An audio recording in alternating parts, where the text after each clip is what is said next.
To know this, meaning it's gonna be on your exam one way or the other. I'll say select all if select all. You have to know this means it's gonna be on there. If I say I had to know this, that means it was on my exam. Ready? So if I say you had to know this and I had to know this, I'm gonna say it like that. I'm not gonna say those keywords. Ready? Alright, you can all start recording. 10 seconds. Got me on camera. Oh my gosh. It's for someone else. Alright, ready? PVD. Peripheral means your arms and your legs, not your core. Mostly the legs is the problem because they're farther away from the heart than the arms are. But they can both be. Like you seen that cigarette smoking commercial? I had to cut off my fingers or whatever. Yeah. Is head included? Head is not included. That's central. Central is your head and your core. Oh. She described it as everything besides the heart and brain. Yeah. No, mostly legs, because they're the farthest from the legs. This girl who's cigarette smoking had to get the amputations. Bet you she was also very fat and very diabetic as well. But they pushed it to quit smoking. Alright, PVD. PVD. Blah, blah, blah, blah, blah, blah, blah, blah, blah, blah. All right. Another thing you have to know, this is not going to be important for you to know, but, your femur is by your thigh, popliteal is behind your knee, dorsalis pedis is the one you palpate between the two toes, posterior tibial is that ankle one, and then subclavian is under your clavicle. Vertebrae is in your back, right, by your vertebrae. So you don't have to know. Tunica adventitia, I don't think you have to know this, but it looks like you see the outermost is connective tissue, the middle is the smooth muscle and elastic, the inner one is thin and smooth contact. I don't think you have to know it, but if it is, there it is. Alright. Deeper veins is like your femoral is pretty deep. Superficial veins means close to the skin. Communicating veins communicate the two. And contraction of muscles promote venous return. So when you start pumping your muscles, that brings the blood back to your heart. Not important. You also have, besides your arteries and veins, you have lymph. Lymph does two things. It drains, helps you drain fluid to the heart. The other thing it does immune system functions. Like it kills bacteria, blah, blah, blah.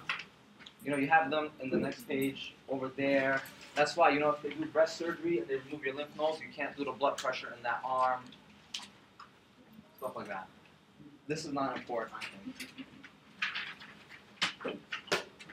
Physical exam. So, some things this lecture, you have to know the difference between arterial and venous. Because they do different things. Arteries take blood and travel it around. Bring oxygen to where it needs to go. Venous brings it back. So, because the arteries are bringing blood, they're warm. So if you have an artery problem, you're not going to be warm, you're going to be cold. Or the color should be nice and pink or whatever it is. If it's pale, the artery is not bringing blood there. It's all artery with those colors. Venous won't have these problems. Presence of pulse, again, the artery is providing the pulse. So if you have an artery problem, you have no pulse or minimized pulse, diminished pulse, 1+ or something. Yes. Never mind. Assess for pain. Pain could be with either, but there's different types of pain you have to know we're going to get into. Describe the pain, look for ulcers, blah, blah, blah. Alright. Arterial insufficiency, if the artery is insufficient, it's not providing good blood, right? Arteriosclerosis, atherosclerosis. The way I remember this, okay, athero means plaque buildup, aka fat. So I know it as fatterosclerosis. The arteriosclerosis means you got old and the veins got lost elasticity. They're not as, they're old and weak, and either or causes problems. So fattero with the fat, plaque buildup. Arterial is when you got old and then they lost elasticity or whatever like that. Yes? But does arterial sclerosis lead to arterial? They can lead to each other. Arterial can damage, and then fat builds up, or fat can damage up and cause arterial. Okay. Vasospastic, the name is Raynaud's. You should know that. Raynaud's means their fingertips or their toe tips turn white because the spasm. Any spasm decreases blood flow. If your throat starts spasming because of asthma, you don't get air. The spasm decreases flow always. So that's Raynaud's. Definitely know that. Arterial inflammatory disorders, Buerger's. I didn't have to know that. But, it's the two. If it's inflammation problem, it's Buerger's. If it's a spasm problem, it's Raynaud's. Wait, you had Heinz?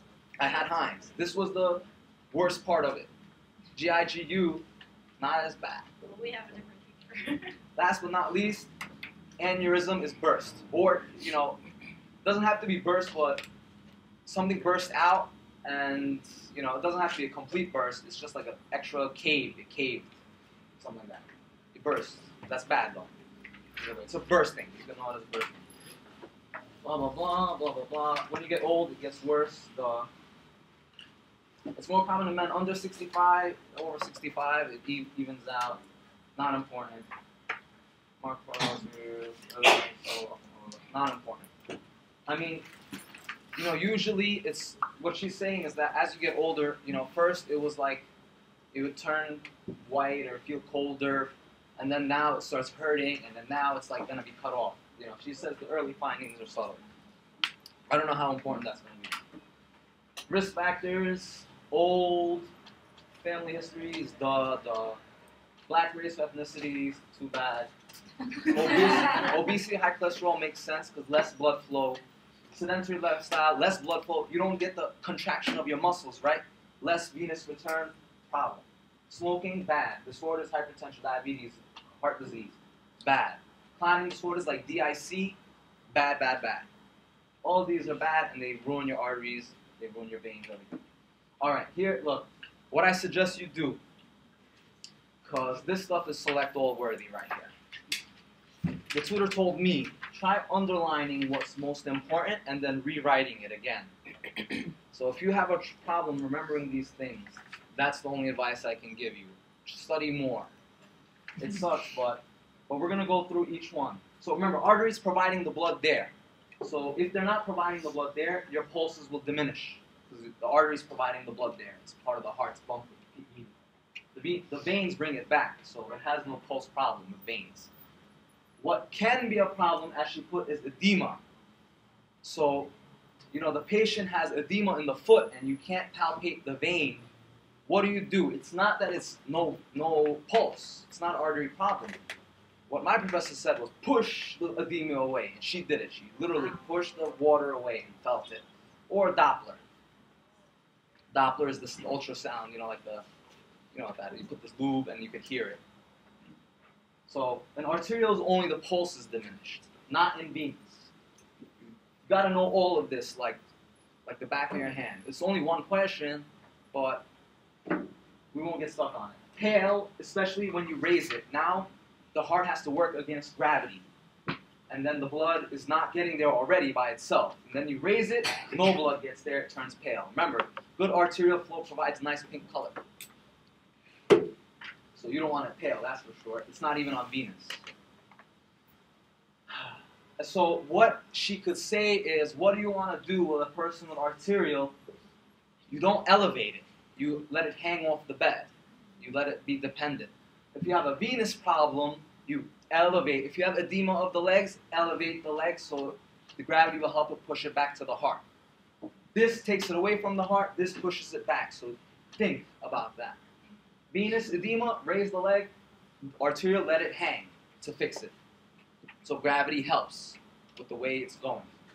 Dependent rubor, it's red, rust. I don't know dusky redness, but it was very important for me to know. So you should know that. Arterial means it has dependent rubor. That means, I guess the only way it really turns red is when you hang it off the bed and leave it dependent. Otherwise, it's like pale, losing color. Last but not least for arterial is the cap refill. It should be less than 3, always. You press the finger, you press the toenail, it should fill up less than 3 seconds. If the artery is insufficient, if it's not providing good blood flow, it takes longer. With venous, blood flow is fine there. So their cap refill was fine. Their problem is going back, and then they have edema. So what does Venus have? Red-blue discoloration. Their color is fine. Their blood is getting there. It's just not getting back. Muscle cramps, that has to do with all the pressing on the muscles. Pain with ambulation. That's really going to be with both. But she put it under Venus. Dilated veins, that's varicose veins. Because they're not going back, so they enlarge, enlarge, enlarge. You get varicose veins with Venus. Good so far? Alright. This word right here, you better know the hell out of intermittent claudication, what to do with it, what is it, everything. But we're going to get to it, it's on the slides coming up. So they get intermittent claudication, meaning that when they start moving, it hurts more. Because their problem is oxygen. They're not getting oxygen because of arterial. So now you start moving, you demand more oxygen. Exercise makes you want more. So how do you relieve this pain? Rest. Not morphine, rest. Morphine, no. I know. This pain, venous pain, actually, what do you think? It gets better because of what we said before. Venous return, pumping. We're moving the blood away by pumping it. Pain gets better with movement. Pain gets worse with movement. That's the difference. You better know. This slide, these two slides, it's only one, and it's going to be a bitch select all, but you better know. Wait, what did you just say? About... It's better with Yeah, I didn't catch any of this. What did you say? No, I'm not going to repeat. No, no, Report. no, like, what we said Intermittent was claudication. It hurts when you move because you demand more oxygen. Okay, that I have. Oh, what did you say about the Venus? It's going to be. Okay. So you What did better you say know. about the Venus for now? Venus, the pain gets better with movement because your muscles are contracting and draining fluid back to the heart with contraction. Remember what we said. Skeletal movement provides venous return to the heart. All right, your feet are cold because the warm blood is not getting there with arterial. Their feet is nice and warm. Blood is getting there, nice warm blood. It's just not going back. They have positive Holman sign. I think that's just pain when they raise their leg or something. They move their leg back. Also, Holman sign, you dorsiflex your foot when you walk. So it happens when they walk too, but that's more like a level 2 kind of thing. How do you assess the pregnant mom for Holman's? You ask them to walk. There's no pain with every step. It's fine. Holman's pain, they dorsiflex. They lose hair because they're not getting good blood flow, nutrients, everything. And same thing with the skin. It's atrophying. It becomes shiny. That I really had to know that. But I don't know why really shiny. I guess when the skin's not getting good blood flow, it turns shiny and dry. It atrophies, meaning it goes down. Muscles, waist, they're not getting good blood flow, good nutrients. The nails thicken because they're not getting good nutrients. Good? That's only just one. And why did you say that? Why is the Horman sign pain on the Venus? I think it has to do with it pressing on the muscles, and it has to do with like a venous clot or something like that. I'm not sure. That has nothing to do with the walking for the two. No, it's just Holman sign you could tell by walking as well, she says. The pain, what? What is Holman sign exactly? You pull the foot back like this and it hurts.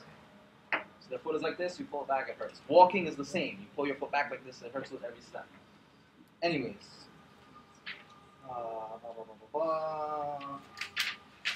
Just want to see some notes here. Alright, intermittent claudication. Know the hell out of this. This is pain because when you move, oxygen demand is greater. It's an arterial problem. The oxygen demand is even greater when you move. So what do you tell patients who have this? Relief by rest. It's predictable. You walk the same amount, and that's the amount of oxygen you have till pain comes. I don't know about calf muscles or whatever. Relief is by rest. You better know that.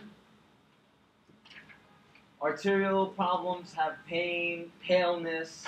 Paresthesias, again, it was with diabetes. When there's less blood flow to the nerve, and the nerve starts feeling numbness and tingling, it ends up turning into burning, to pain, to paralysis, ultimately. The worse and worse it gets. Paresthesias means numbness and tingling. because the nerve is not getting oxygen. Artery problem, no oxygen. Pulselessness. Arteries provide the pulse, the oxygen, everything. Paralysis, the ultimate, like paresthesia, right? And then pyochiotherma, I remember asking, it says it's cool. It's cold because no warm blood is getting there. Good? This is not important. But you should understand why each of these. Then you begin to understand why artery problems happen. Alright, now, you have to know, select all where the ulcers, artery versus venous, they're different. So, I'm going to compare with my notes here. So what things are very important? Painful, they can both be painful, so I'm not too sure. But she put artery is painful. Good? You have to really know, where the ulcers develop for artery and venous. This one is on the toes, between the toes, top of the foot.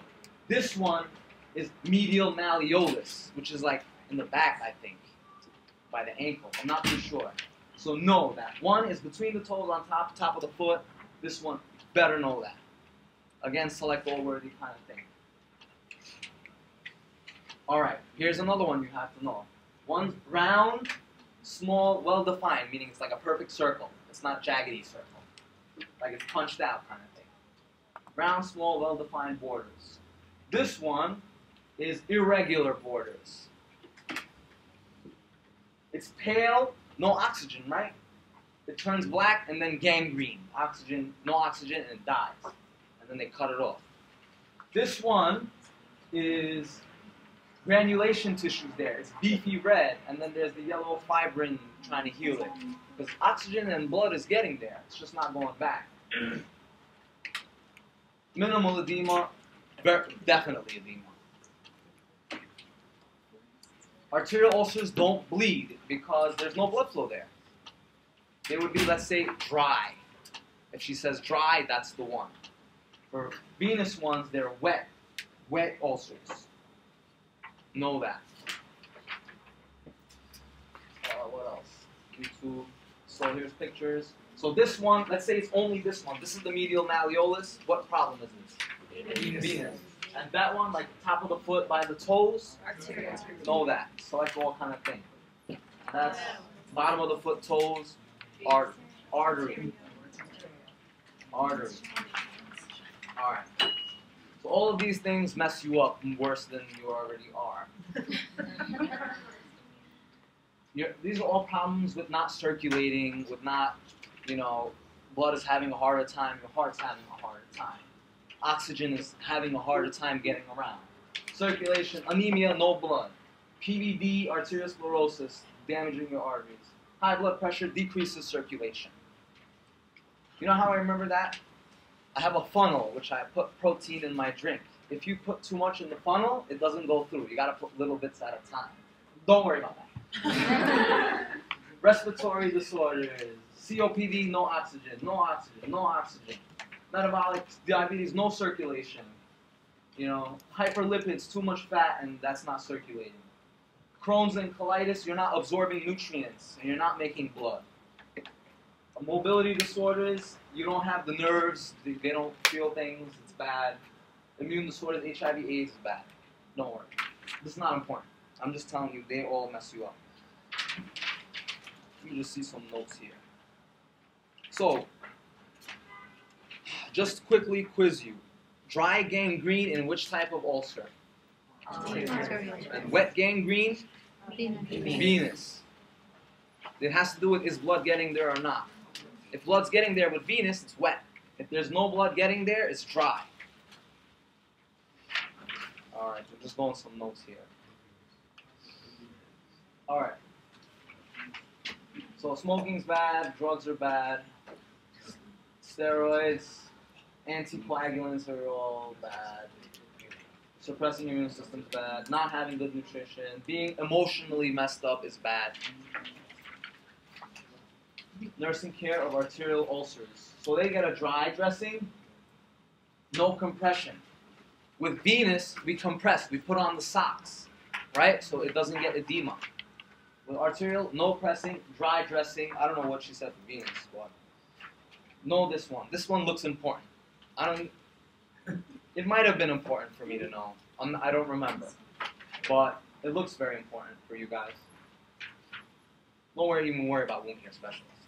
There's no dry, no compressing. All right, more pictures. Go back and forth. All right, arteriosclerosis is the most common. It's most common because you don't have to be fat, you don't have to be obese, you don't have to have diabetes. You get old when this happens, and we all get old. So that's why it's more common than the venous one, or than other atherosclerosis, whatever. Sorry.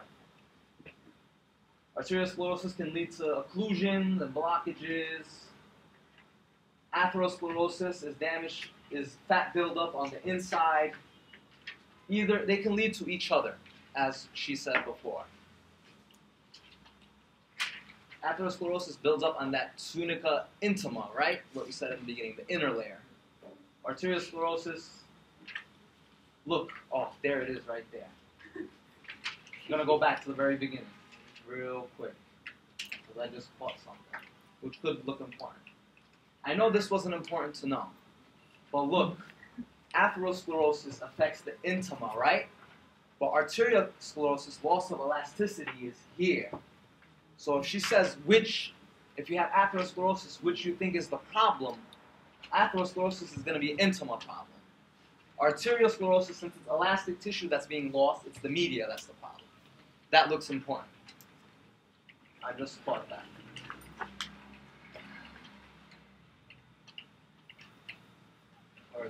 So here, that's what I think is the important thing with this slide, if it were to come. Not sure about this one. So what's bad for arteries? Smoking destroys your arteries. High blood pressure destroys your arteries. That's why you go blind. That's why you lose your kidneys. You know, that's why strokes happen and all that stuff.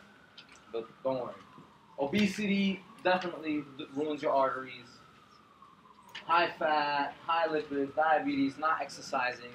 They're all a duh, I think. Degeneration, they narrow. Clots can occur, you know.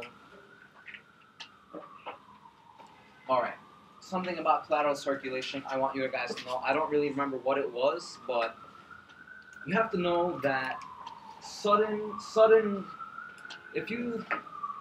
Alright, collateral circulation is when, if you keep decreasing blood flow somewhere, the body adjusts and it makes a new vein or a new artery to help. Like, something I had to know was, like, let's say heart attacks, right? A big heart attack all at once is worse than very small ones. Small ones, you end up developing collateral circulation. So it's not as big as a problem. But a sudden big heart attack, right, without ever having heart attack before is much worse because you don't have this. The small heart attacks build this because you're just not getting oxygen. Collateral circulation develops when you keep blocking it and the body tries to adjust. The body's smart, kind of. It kind of knows what it's doing sometimes. So make sure you know that. But I don't know how it's going to come to you, but it sounds important. And then ischemia, which is less blood flow, less oxygen flow because of the cooling. Stop smoking, lose weight, lower your cholesterol, exercise. I'm sure Heinz is, yeah, I'll do all that. She always said she said she used to be obese and now she looks like that. So she likes to push that stuff. Yeah, Heinz. Yeah, she used to be a smoker. You didn't know that, right? No. You better not show her any of these recordings if she didn't say it. She said it to me. She says it. So anyway, so just to continue, I don't know how important. Okay, they like to do maybe just one kind of question regarding what the test is and describe the test. Now,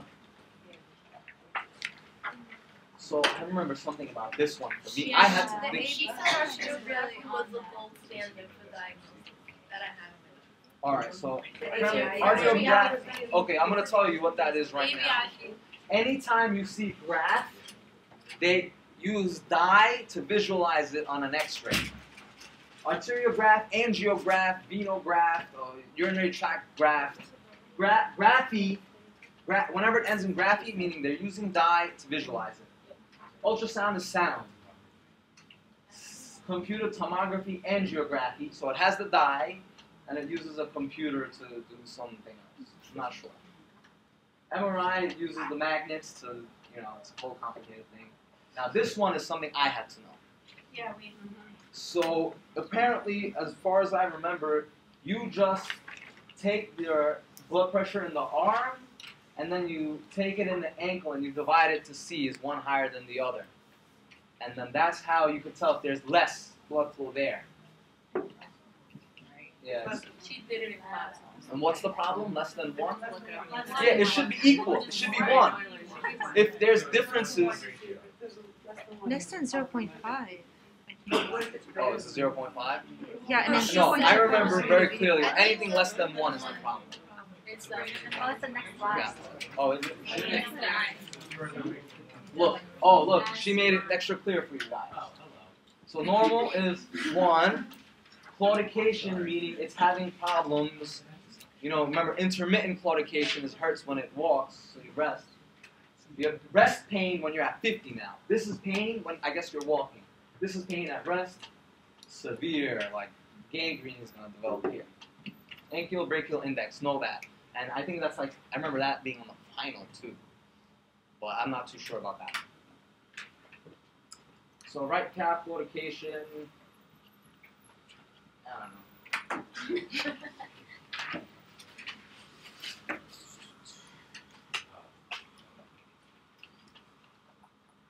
Just some things about the ABI was some notes is that you use a Doppler and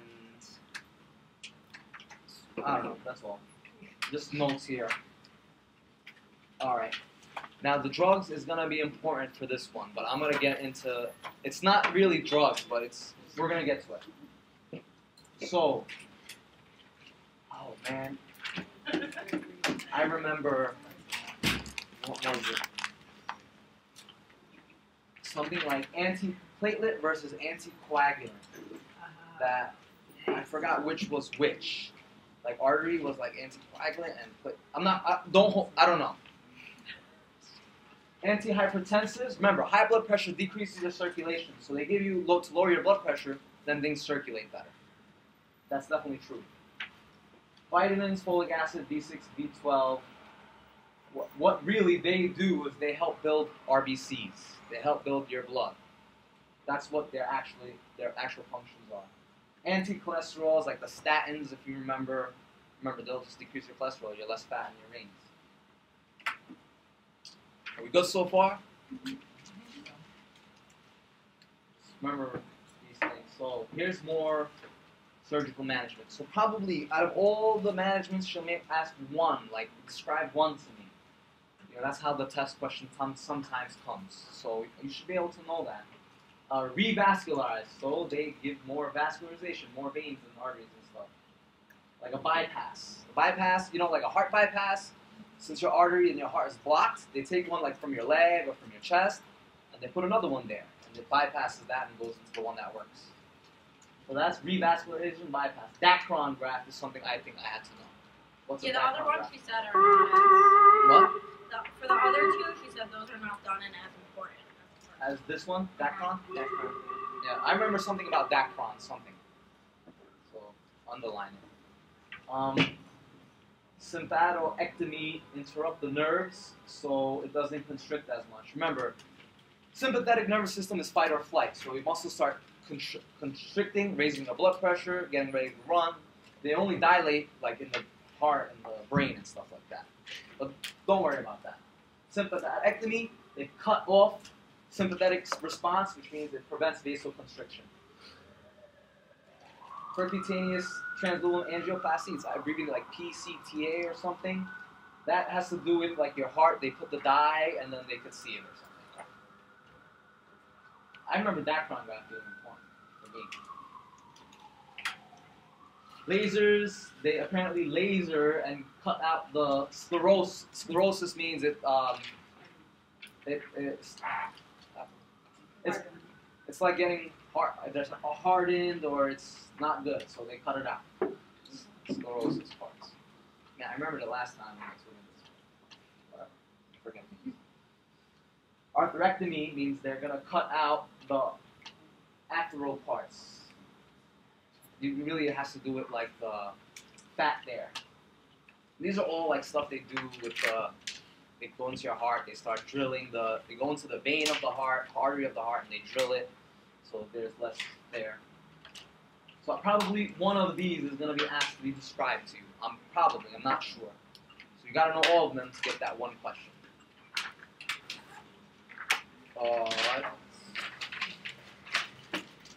Monitor graft for patency. So you know the graft is good when arterial blood flow is returned. And then you get pulses. You get warmth, color. Pain should go down. If there's more and more pain, that means you're rejecting the graft. Report to MD, severe pain, no pulse. It's blanching white or whatever. It's not providing the blood flow. Maybe clotted, maybe compartment syndrome. Compartment syndrome is when it like inflamed and blocked off the blood. Monitor blood pressure, don't move it around too much. Bed rest. Infection and bleeding is for any kind of surgery. Especially if they're giving you a graft, they're, putting something in you. So I don't know about this one. Lately I've come to know these slides that labeled nursing care, they like to use the nursing care slides a lot. Especially for my level 2. Like, nursing care has like almost all the questions that I need to know. But I'm not sure about this one. Maybe report severe pain, report that it's blanching white, monitor blood pressure. I don't know about that. So she definitely stresses to avoid the varicose veins. Don't cross your legs, And I remember everyone in class uncrossed their legs at that moment. Only 5 minutes later, they crossed it. So don't hurt yourself. Don't damage your shoes, especially remember you got diabetes or whatever, any kind of problem there. If your blood flow is bad and then you damage it, it's going to be cut off. Plain and simple. You're not going to send white blood cells there. It's going to get infected, gangrene. Use so she says to prevent damage, hurting yourself, especially in your feet, because that's where the problems happen with your arteries. Use a nightlight. Don't. Rugs are really bad, actually. You shouldn't have any rugs, but it says skid-free, so it doesn't slip. White socks to see the bleeding. That's why she does white socks. Don't constrict for artery pump. Encourage exercise. Keep lower extremities below heart. So I think this is all artery problems. That's why you keep it below. You only raise it if it's a venous problem, right? Oh, that's going to be very important to know. Yeah, which one do you elevate? That's very, very key. Raynaud's is a spasm. You get the tips. I know a girl in my class who had that. They thought it was Raynaud's, and then she was diagnosed with anemia later. It wasn't. But. So I remember Raynaud's one thing that I had to know, but you have to know it's bilateral. It's not like one area is a problem. It's both. It's some spasm area. I think that's important to know. Hands and feet. That's what it was. What do you teach the patient who was having Raynaud's? Since it's worse in cold, whenever you're going to go into cold, wear gloves. Wear a lot of socks. That was like teaching the patient how to avoid Raynaud's is important. Blanching. How about that? Cyanosis. It's blanching, it's turning white cyanotic because it's not providing artery because of the vasospasm. Can be aggravated with cold, vibration, whatever. They treat with dilating the spasming, narrowing arteries. Decrease cold. Don't smoke, wear gloves. So that's what are you going to teach your patient? Patient teaching question. Amputation, cutting it off. Open this.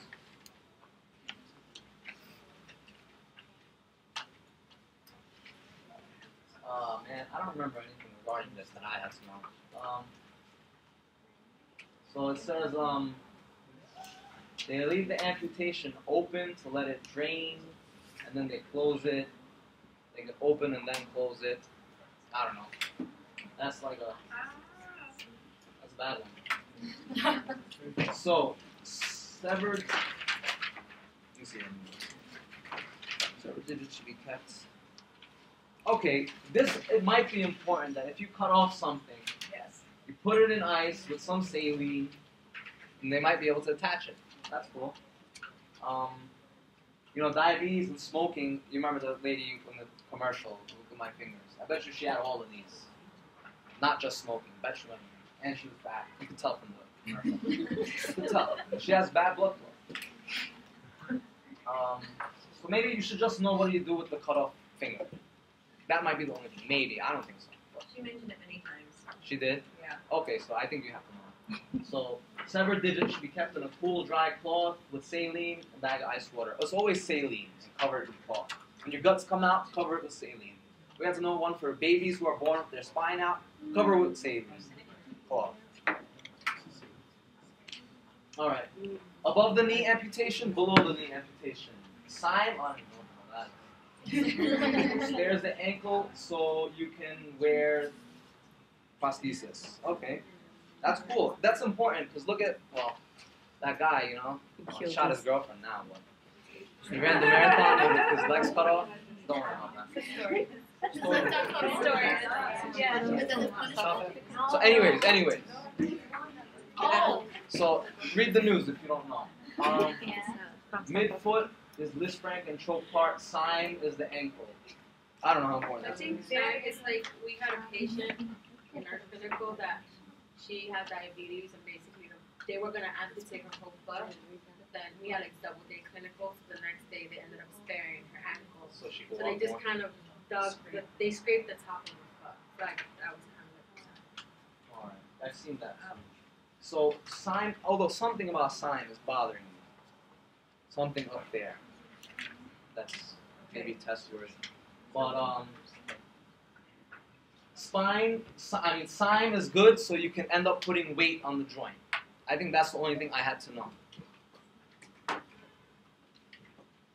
That's just big trick. Toe is the toes. No problems with walking. You cut off the upper extremities, then they're gonna. No, it's problem with walking with great toe.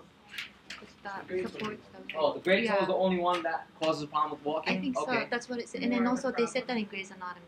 Oh, yeah. It was like 2 seasons ago. So, I don't know about the toe amputation one, but I remember something about upper extremities. What do you expect the patient is like? What do you expect them to have a problem with? And it was like brushing your teeth, the occupational therapy stuff, brushing your teeth, the ADLs, wiping your butt. Yeah. Upper extremity problems. So when you see that if it's an upper extremity amputation, this is very important for me to know. I had to know this, that they have problems with ADLs. So I would start that, underline that. But who knows, right? Hemorrhages, bleeding, infection. You don't know what that is. Phantom limb pain. That's when they cut off your amputation and then you feel like it's there and it hurts. Did she say what do you have to know the treatment for that? Still medicate them. Yeah. You give them pain medication. Oh, thank you. You massage the opposite leg. What they do, what the actual cure for it is, they put the mirror there and they see like as if they have both their legs and they massage. So their brain starts, it's a brain problem. Their brain is feeling pain when there's no foot. They say my toe hurts, but you had an above the knee amputation. How does your toe hurt? So they put the mirror, they massage the opposite leg as if they're relieving the pain in that leg. And the brain gets tricked into no more pain. I saw that on those house or something. And that was on Grey's Anatomy too. Oh yeah? Last season. What? Education. Yeah, you put the mirror so when they look at the mirror, they see they have both their feet. They're tricking their brain. Their brain is the problem. So I don't know. Something about phantom limb was important, but I don't know. But you know now everything that you she need to said know. like Keep the treat it as if it's real pain. Yeah. Yeah. All pain, as she said 100 times. Pain is what the patient says it is. And then you can contract the muscles is when you amputate, and they permanently get shortened, and then they don't work well. How do you avoid these? Range of motion. I know my teacher, she got called to court because someone developed contractures. But they ended up blaming it on another nurse. And she escaped because she wrote in her documentation that she taught the family to do range of motion every 2 hours, whatever it was. So she was spared the lawsuit. But somebody else got it. So that's real life for you. Physical, skin color, warm, temperature is nice and warm thing. You feel stuff. You don't have paresthesias because arterial flow is inhibited. Wounds, drainage, pulse, capillary flow, blah, blah, blah, blah, blah. Alright, deep vein thrombosis. This is what happens when usually you don't move your legs for a while and then a blood clot appears in the vein. The biggest problem with it is if it moves. So if a person has a DVT, we never touch that leg.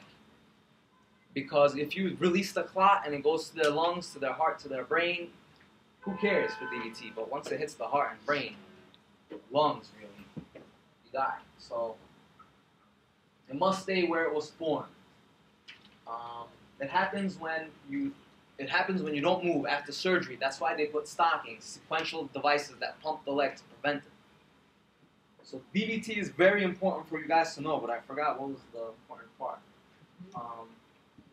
Don't massage the leg, may stay where it was formed. You know, once you hit the DVT, you can't put the stockings on anymore, because that's going to release the clot. So what they do is they just leave the leg as flat, don't move that leg, and they give them the drugs to break the clot or whatever, something like that. Surgery is a risk factor because they're not moving. Pregnancy, because that big belly presses on their vein, and now it has trouble, so it ends up staying there and clotting. You have to know that that big belly presses. Also for fat people, their belly's pressing, and they have bad blood flow to the legs, bad coming back. Arrhythmias, because the heart's not pumping well. Immobility. Oral contraceptives cause clots. You see those commercials all the freaking time. You took Yaz and got a blood clot. Don't take Yaz. Take another one. Virtual triad. What was it? Yeah, she said Yes. we had So virtual triad is when you have these three things. I guess that's a big risk for DVT. If you have virtual triad, you're going to get a DVT. So if you're not moving, so your blood becomes stasis. It stays stagnant or whatever. Endothelial injury, when you've damaged it, and then it starts, that's what happens. I remember in ANP, he said the high blood flow can damage part of the artery, especially where it branches. So the branch ends up damaging and then releases, platelets come, clot, and then you have a clot now from damage. So from damage, you get a clot. And then if the clot gets big, you get stasis. And if you have hypercoagulability, meaning you're clotting really a lot for some reason, like with DIC, which is that clotting disorder. Or she said overdose on underdose on heparin. Or if you underdose heparin or overdose heparin. Okay. Or if it's genetic. Right. So this, I think it's, something about it's bothering me. I don't think it was a bad one. It all makes sense. Your blood's not moving, you're injuring it, so clots occur, and then you have too many clots because of genetic or you're not doing your heparin.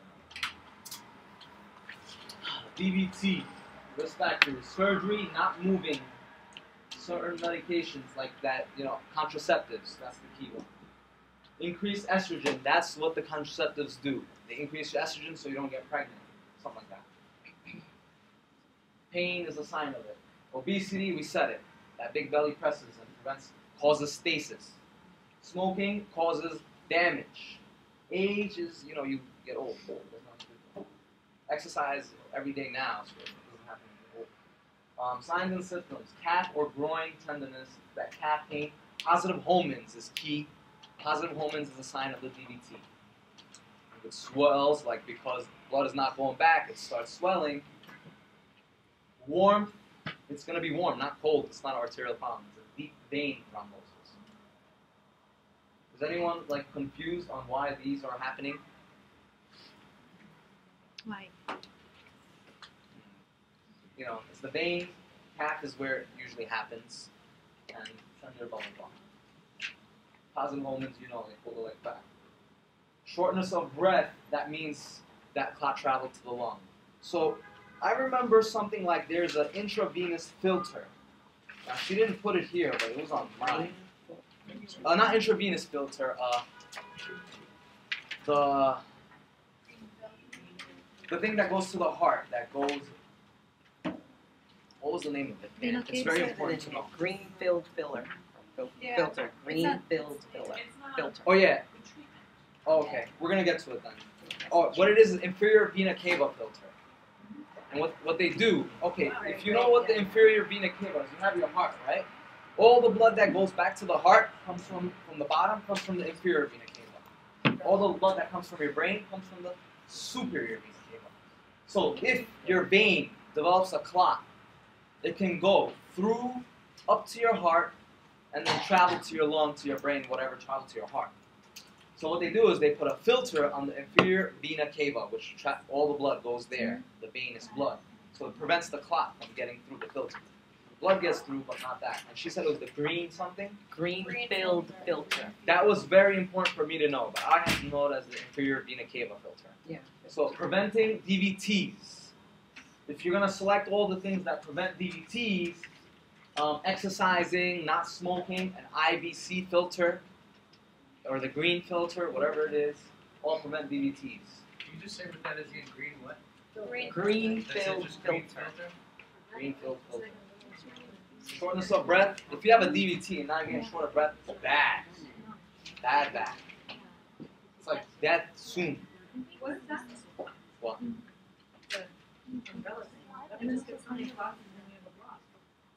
It's just the clot travel to the lung. The lung has those very small arteries and stuff like that. So I don't know. Either way, shortness of breath is so bad. You know, one of the most common causes of DVT, like things happening, is that it travels to the lung and they get pulmonary embolus. So that's one of the what's the worst thing one of the worst things that DVT that can cause. That's why we don't touch the leg. You know, so we don't want to release it and let it travel, especially to the lung. All right. Physical exam, ultrasound, venogram. MRI, D-dimer is positive. I don't know what the hell D-dimer is, but marker for coagulation activity. I don't know about this slide. I don't think it's too important, but who knows? Let's just read it. All right, here it is. What you have to do. Warm soaks, comfort, I'm not too sure about that. Don't massage the leg for sure. Bed rest for sure. And then they give the anticoagulants. All right, here. So heparin they give. Heparin ends up dissolving the clot apparently. Okay, this is what you have to know. Drugs like heparin, Coumadin, Lovenox, all of these other ones do not break down the clot. What they do is they prevent clots from happening. They prevent the clot from getting worse. The clot breaks down by itself. The body breaks it down. The reason why they give heparin or Lovenox or warfarin, Coumadin is to prevent the bigger clot from occurring, prevent the clot from getting worse. Good? Good so far? Make sure you know that. I don't know why I had to know that, but it's bothering me. So heparin, you gotta know the cures for heparin, Coumadin for sure, but we're gonna get to that. All right, and you have to know what you have to monitor for each, but we're gonna get to that too. Factor inhibitor prevents the coagulation cascade. Don't worry about that. Thrombolytics. Now, thrombolytics. This is like a level 2 thing, but I'm gonna tell you now. Thrombolytics means they break down the clot. Activase, streptokinase, TPA. They only work within 3 hours of the clot. After that, they don't work. So like that was like for me at level 2 for a stroke. You want to get TPA within 3 hours, otherwise they're gonna do surgery. So I don't know. Thrombolytics is the only one that breaks down the clot, but they only active like within 3 hours or something. Duration of the treatment will be individualized. Okay. All right. Certain ones you gotta check PT and INR. Certain ones you gotta check APTT. Certain ones you don't gotta check anything. So, does not dissolve the clot. The body will slowly absorb the clot. heparin is like one of the key things. Check PT, PTT, INR, CBC. What you really have to know for heparin is PT and INR. And you have to know what it's supposed to be. We're going to get to that. I think it's the next slide or something. Please specify that INR is for Coumadin. Right. Yeah, Coumadin. You have to know that. PTT is for heparin and INR is Right. for Coumadin. So for heparin, PT, and INR specifically. Those other ones, yeah, but really, really test-worthy thing. PT and INR for heparin. That's what you check. For Coumadin, you check INR. APTT or something like that. Oh, it's there. Where? Hold on. When I see it, I'll get to it. I'm gonna clear it up for you guys in a second. So it's very important. Heparin can cause the GI bleed. It can cause so many bad things. The heparin is like one of those serious drugs that like 2 nurses or something have to check. Something like that. Must be written as units per hour. Must contain the recent APT result. Hold on one second. I just want to see Lovenox. Nothing has to be monitored. Hold on. I'm gonna go back. I just want to see what it was. She didn't even say. No, that's in there. You have Where is it? warfarin. Under warfarin? Yeah, at the bottom. PT and INR. Is Okay. that what you're looking for? Okay. I'm gonna get to it right now. So, anyways, for heparin, you have to know PT and INR. I'm pretty sure for warfarin, I had to know that it was APTT. But in Lovenox, the low molecular weight ones, you don't have to check anything. But what's APTT is activated PTT, right? Yeah, something like that. Right. No, So what's activated partial thromboplastin time, and then PT is like prothrombin time. no, but PTT and APTT. What's the difference? Yeah, I think it's the same thing. Right? Yeah, Yeah. it's the same thing. Yeah. She So, focused look. on PTT and INR Okay, as the two. not PTT. Yeah. It's- PTT for heparin and INR for Coumadin. You do INR. That's what she said? For heparin, you do INR. I remember she The like said it whole after thing, you class check we were doing what a they case said. and they Okay, went back yeah. to In the book it says that unfractioned heparin, not low molecular weight, needs PTT. Let me see that one. PTT does not for low molecular, but in the book it says for unfractioned, so normal. I thought they were the same thing. Okay, anyways, I'm gonna say what I think it is, okay? What I think it is, heparin is PT and INR. 100%. And the reason why, Yeah, but it doesn't there's warfarin PT and INR. what does it say? The warfarin's PT and INR? Yeah, INR. Oh, okay, sorry. Okay, here it is. So I think for heparin, APTT, and then for warfarin, PT and INR. It's one of those, one or the other. That's the way it was that I had to know. So figure it out, but definitely know it. Definitely know it.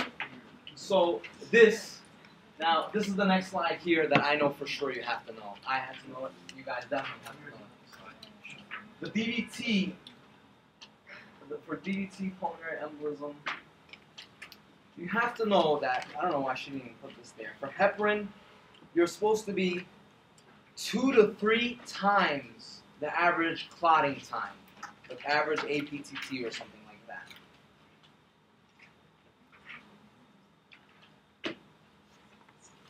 That the INR or one of them has to be 2 to 3 times the norm. No, she said that for PTT warfarin. test during heparin administration were 2 times what baseline is shown on type 1. For warfarin? Some Yeah. slide? No, For heparin. we wrote it to be on that slide, that's what I have next to it. 25 to 35.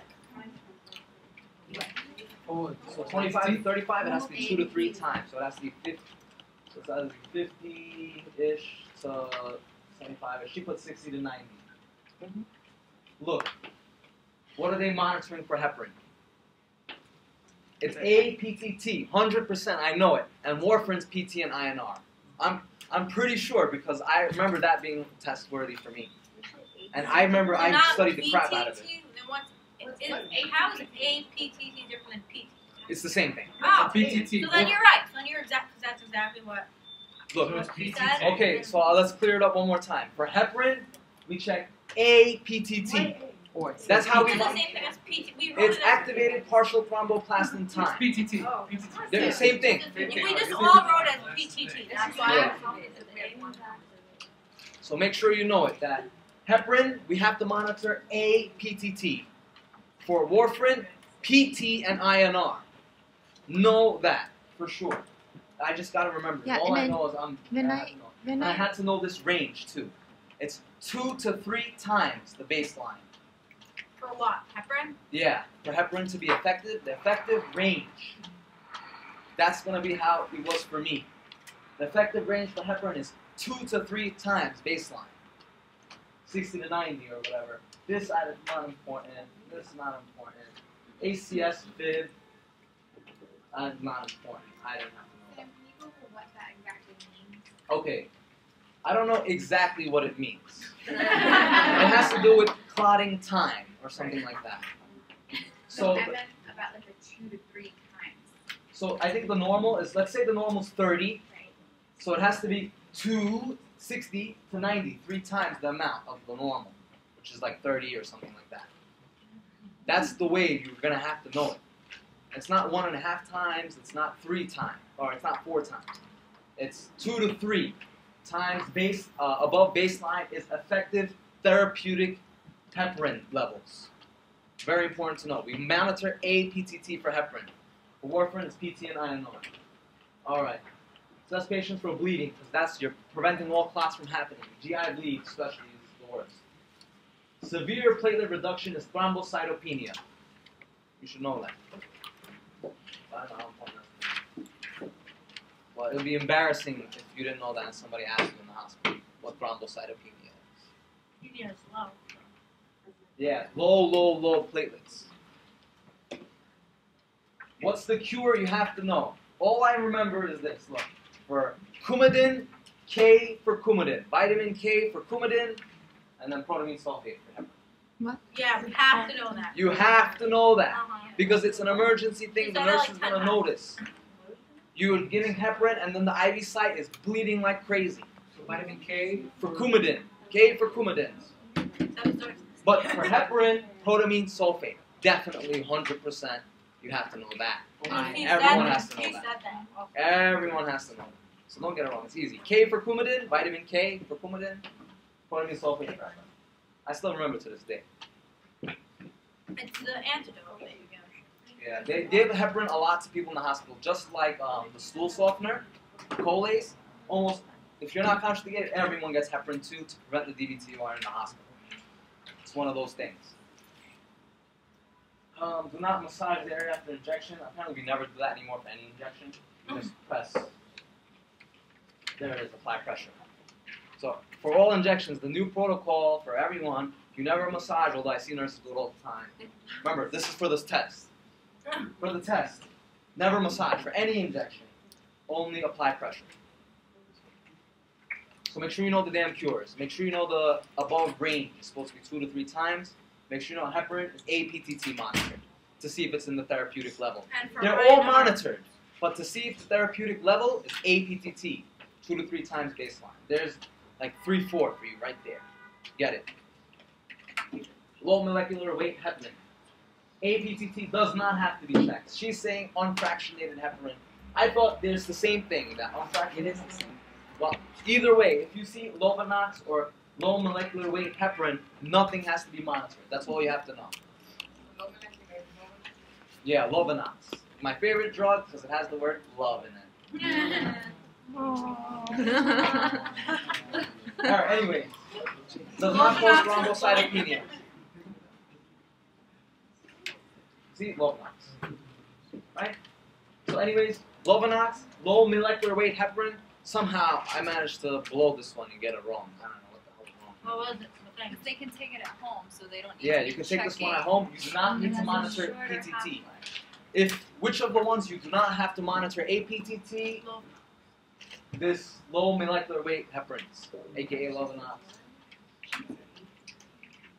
That's the same thing. Alright, warfarin is the pill version. And they Those take it babies- at the same time as heparin, so we know that. Now, I'm going to tell you something here that's very important for you to know. First of all, vitamin K is the antidote. K for Coumadin, right? Another thing is, your patient asks you, oh, I'm on heparin, and he's giving me Coumadin. Why? What do you say to him? It takes 3 to 4 days for Coumadin to take effect. So we start you on Coumadin early, so when we pull the heparin out, Coumadin is taking its effect. Very Better know that. Very good. You're gonna better know that. Thank you. Okay? I can already read the question. I know. All right? So after the 3 to 4 days, are they taking off the heparin? Yeah.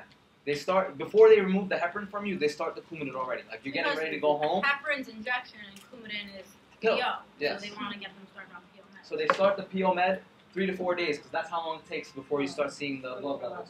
For Coumadin, PT, and INR. For heparin, it's APTT. That's when we're monitoring therapeutic index of Coumadin, it's INR, okay? A PT and INR, both of them. It says INR more common, but it's both of them. And then for heparin, APTT. Also, she told us not the levels, but if it's high or low INR, what that would show. Oh yeah, something like that, huh? Low INR is it's thick, like it clots easily, and high INR is the blood is too thin. Because I think it's Say it again one more time, very loudly.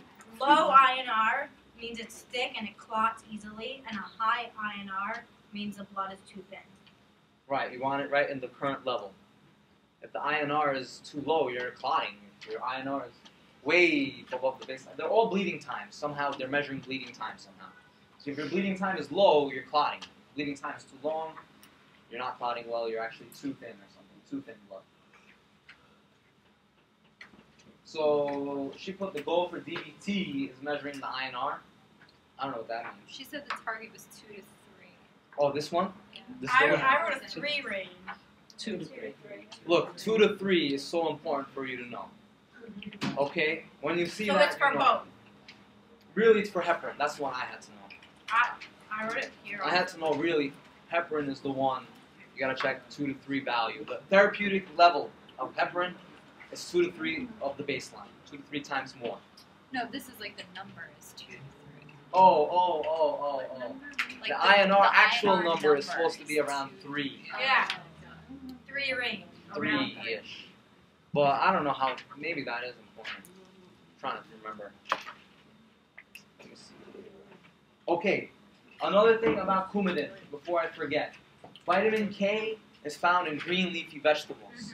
So you teach the patient you shouldn't be having the delicious green leafy vegetables. Right? The best food there is. So they can't have it. Sucks. Alright. DVT.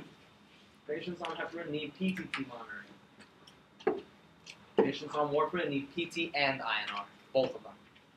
The patient cannot use heparin, then a filter may be placed in the inferior vena cava. That's what I was saying before.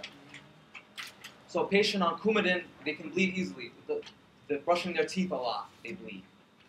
You know, people with anemia, same thing. Anyone who has low thrombocytes, low platelets, they're at risk for bleeding. Don't use the sharp razors. That's what That you want filter is the same thing as that green filter that we were saying. Yeah, the green filter is the IVC filter. So IVC filter can be used. And she also said then you'll be on Coumadin for the rest of your life if you have that filter. Yeah. So it doesn't clot the If you have the filter up. filter, you'll be on Coumadin for the rest Yeah, of your she's life. saying if you get that inferior vena cava filter to prevent the DVT from killing you, you have to be on Coumadin for the rest of your life. That's what she's saying. Many medications, because it can clot up the filter too. Many medications and fluids interact with warfarin, especially green leafy vegetables, okay? Know that. Really, if I say know it, you better know it. Look, I know I mentioned this before, but this shouldn't be it, and then you're done till the exam comes. You know, you should really at least look it over and remember the things. The select alls that I'm pointing out, you know, rewrite, underline them, whatever it takes for you to remember it. Which is dry, which is wet, which one you elevate, which one you hang, which one is pale, which This one is is... like a test on itself. It's only a few questions. It's not that bad. DVT surgical treatment. Rare. Yeah, that is rare. From this. Here's the filter. So it prevents the clot from the DVT traveling to the heart. So, if she puts a picture of the heart, you would know where the IVC filter goes. And I wish I could like. There's a draw- picture of it. Oh, is it? Yes. Where? In like 4 slides. Oh, wait. So look, if she's gonna show like that And part. we're gonna have to like circle. Put an X on where you think the IVC filter goes. Right there, yo, somewhere. If you X anywhere below the heart, on this on little the vein, vein, or the On vein? the vein. yeah, because that's But where it's we're going. not gonna see in the picture. Yeah, you're not gonna be able to Or see. It's red. gonna be black and white. As long as you put an X there, you got it. Where does the IVC filter go? No, it's put in the inferior vena cava. To avoid the heart. What if the clot occurs a little bit higher? That's my response to that. I'm not too sure. All right, so there you go. Know that. DVT health promotion for people with a history of thrombosis. All right, let me see. Surgery. Okay, we said that. So don't sit for too long. Don't cross your legs. Wear compression. She says the nurses. Oh, nurses. They're always on their feet. So wear compression stockings. Oh yes, can she said that lost we can compression buy socks. Adidas or something. No, yeah. Always like pull up her pants. She pulls up her pants and shows the socks. Like, Yeah. I got regular socks. Well, you have to wear stockings to prevent DVTs. So it prevents the venous stasis, right? Venous stasis causes this clot. Inpatient nurses should emphasize drinking a lot of water. Drinking water thins out your blood, which is good, actually, to prevent clots and stuff. If you're letting your blood get very thick, not good. Hydration is good. Exercise is good. Compression stocking, TEDs, the intermittent SCDs, the pumper, the blue ones that are on the machine that constantly pump. They give this to people before surgery, in surgery. I've seen the C-section, they put the SCD on her, right there. Superficial thrombophlebitis.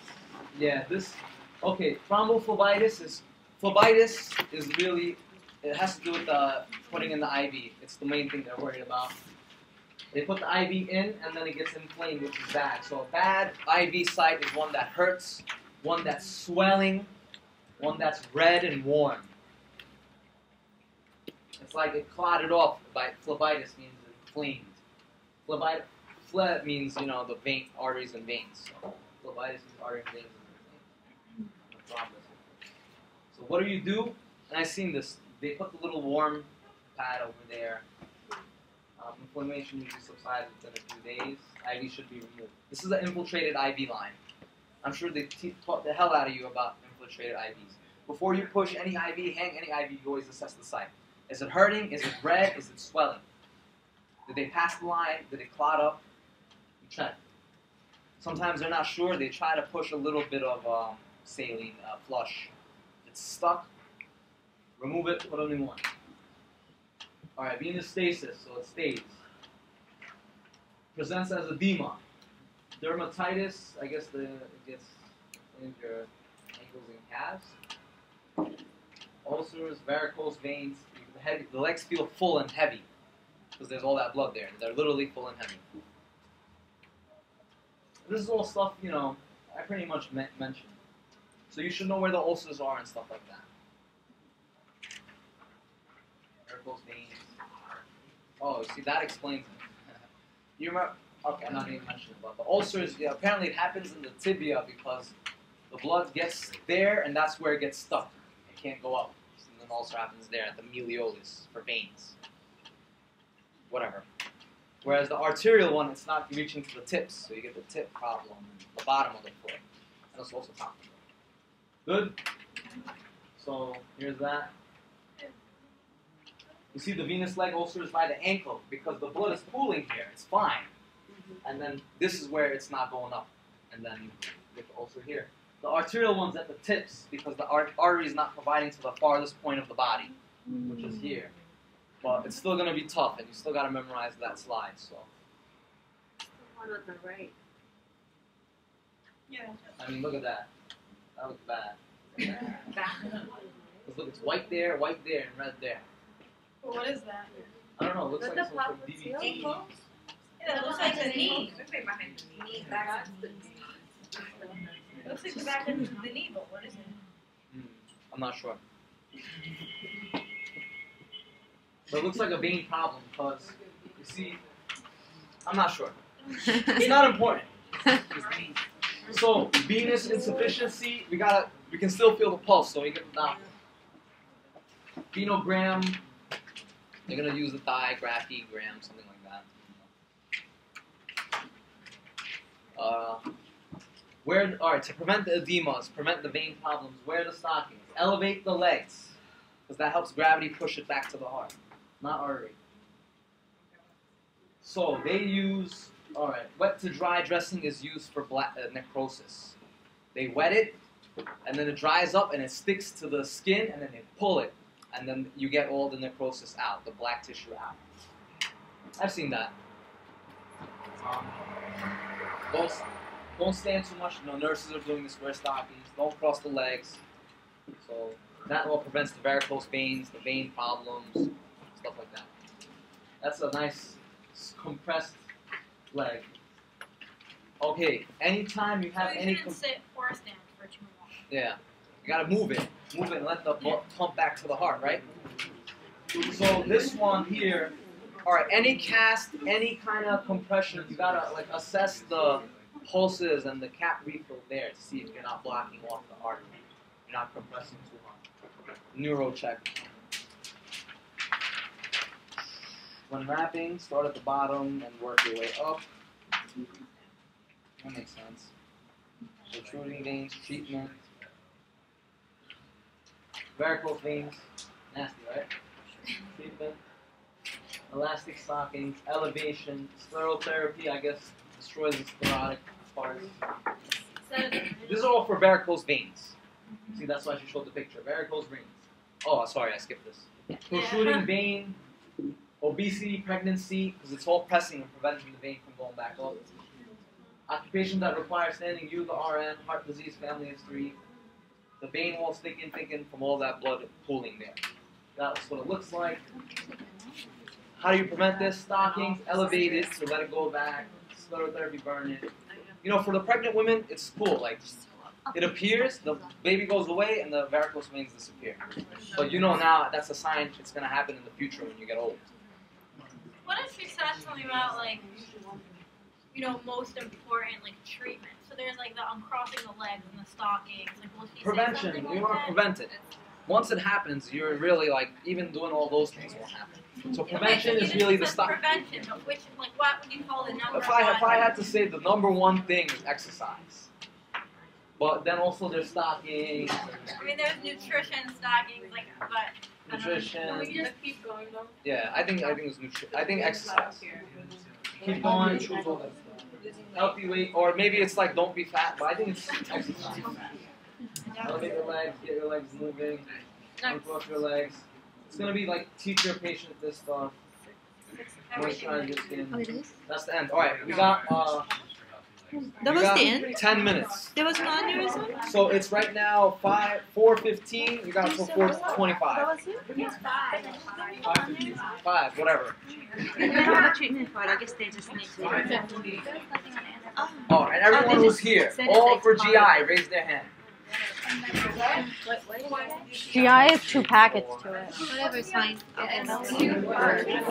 What is this?